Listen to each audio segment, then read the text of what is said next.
Dear student, myself Mohammad Imran Ansari. Dear student, today we will discuss about cell, the unit of life, part number 11. आज हम लोग बात करेंगे part number 11 के बारे में और आज का हमारा जो टॉपिक है एंडोप्लाज्मिक रेटिकुलम। तो आइए हम लोग समझते हैं कि एंडोप्लाज्मिक रेटिकुलम क्या है। एंडोप्लाज्मिक रेटिकुलम से पहले हम लोगों ने समझा था कि माइटोकॉन्ड्रिया क्या होता है, कौन कौन से पार्ट्स मिलकर बना होता है, उसमें क्या क्या चीजें पाई जाती हैं, इसके बारे में हम लोग अच्छे से समझे थे। आज हम लोग बात करेंगे एंडोप्लाज्मिक रेटिकुलम के बारे में। तो याद रखिएगा, एंडोप्लाज्मिक रेटिकुलम का खोज सबसे पहले 1945 में कीथ आर पोर्टर नामक वैज्ञानिक ने किया था। याद रखिएगा, कौन साइंटिस्ट थे? Keith are porter. 1945 में ये खोज किए थे। इससे पहले जो आप स्ट्रक्चर पढ़ रहे थे वो डबल मेम्ब्रेनस था, बट अब आप जो स्ट्रक्चर पढ़ेंगे वो सिंगल मेम्ब्रेनस स्ट्रक्चर होता है। मतलब कि ये जो आप देख रहे हो, ये पूरा पार्ट आप देख रहे हो ना, इस पूरे पार्ट को सिंगल मेम्ब्रेनस स्ट्रक्चर कहा जाता है। मतलब कि endoplasmic reticulum single membranous structure होता है।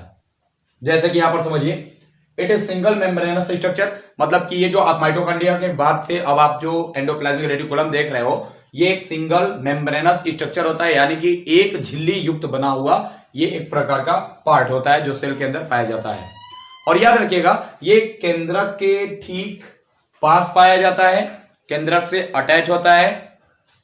ये पूरी तरह से आप देख सकते हैं कि केंद्रक से ये आपका न्यूक्लियस है, ये पार्ट न्यूक्लियस है, न्यूक्लियस के पार्ट से ये अटैच होता है। इस अटैच वाले पार्ट को ही कहा जाता है राइबोसोम। मीन्स राइबोसोम आप कह सकते हो इस पार्ट को।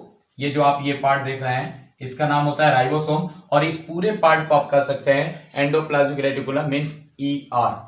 और याद रखिएगा, ER मीन्स एंडोप्लाज्मिक रेटिकुलम में क्या क्या होता है? It is present and attach with nucleus. Means ये जो आप देख रहे हैं ये न्यूक्लियस से अटैच होता है और न्यूक्लियस के पास ही ये पाया जाता है चारों तरफ से।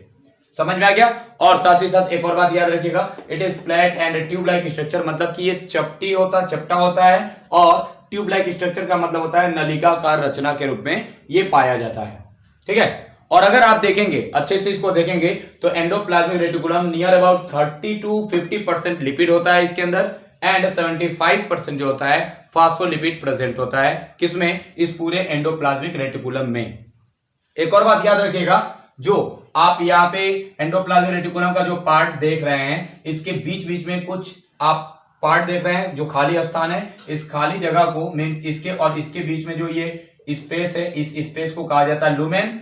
और ये अंदर की तरफ होता है, और बाहर की तरफ आप देखेंगे मीन्स ये जो पूरा पार्ट आपको दिख रहा है ये होता है एक्स्ट्रा लुमेन। समझ में आ गया?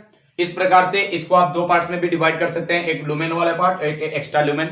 लुमेन पार्ट जो होता है ये अंदर की तरफ होता है, एक्स्ट्रा लुमेन वाला पार्ट जो होता है बाहर की तरफ होता है। समझ में आ गया?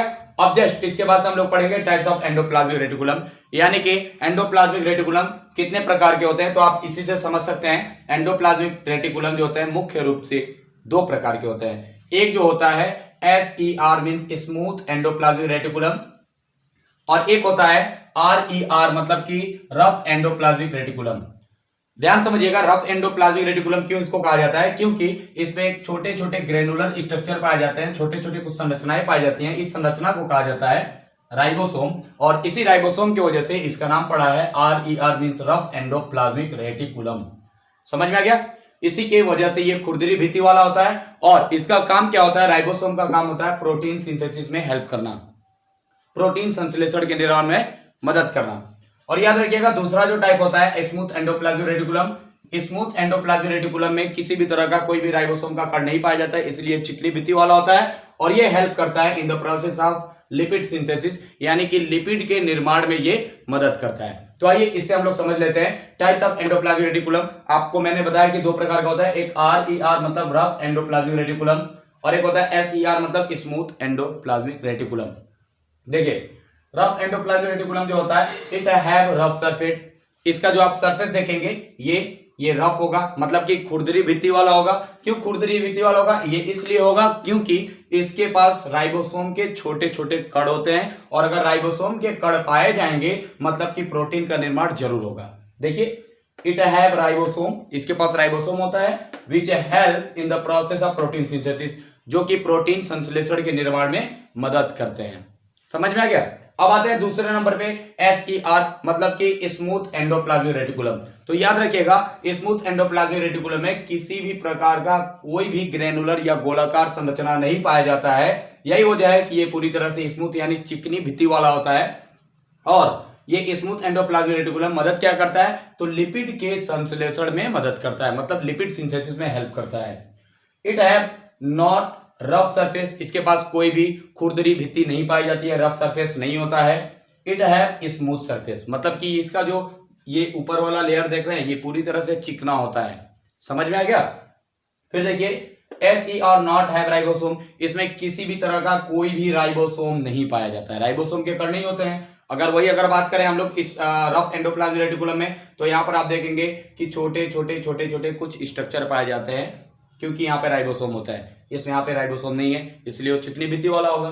उसके बाद से it help in the synthesis of lipid, मतलब कि ये लिपिड के संश्लेषण में मदद करता है। और लास्ट में it is found in the mainly liver cell, मतलब कि ये सबसे ज्यादा लीवर की कोशिकाओं में पाया जाता है।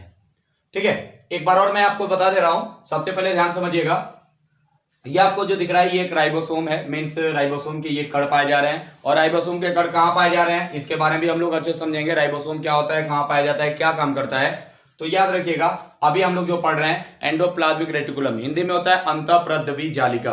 अंतःप्रद्रवी जालिका क्या होता है, ये केंद्रक से ठीक अटैच होता है, जुड़ा होता है, उसी के पास भी होता है और चपटे आकार में होता है, नलिकाकार रचना के रूप में पाया जाता है।